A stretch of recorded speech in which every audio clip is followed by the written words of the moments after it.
दूसरी स्ट्रैटेजी जो international media इस्तेमाल करती है इस्लाम को बदनाम करने के लिए कि वो कई बार कुरान या हदीस कोट करती है, कुरान की आयतों का हवाला देती है बिल्कुल आउट ऑफ कॉन्टेक्स्ट, और एक आयत जो अक्सर मीडिया में बार बार दोहराई जाती है वो है सूरह तौबा की आयत सूरह नंबर 9 आयत नंबर 5, जिसमें मीडिया कहती है, इसमें लिखा है कि जहां भी आप काफिरों को पाओ वहां उनका कत्ल करो। और जब आप कुरान मजीद खोलेंगे और देखेंगे सूरह तौबा सूरह नंबर 9 आयत नंबर 5, उसमें बराबर यही लिखा है कि जहां भी आप काफिरों को पाओ वहां उनका कत्ल करो। लेकिन ये आयत आउट ऑफ कॉन्टेक्स्ट है, पस मंजर के खिलाफ है।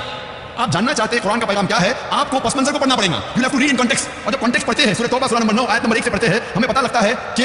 एक सुलह थी मुसलमान और मक्का के मुशरिकीन के बीच, और ये सुलह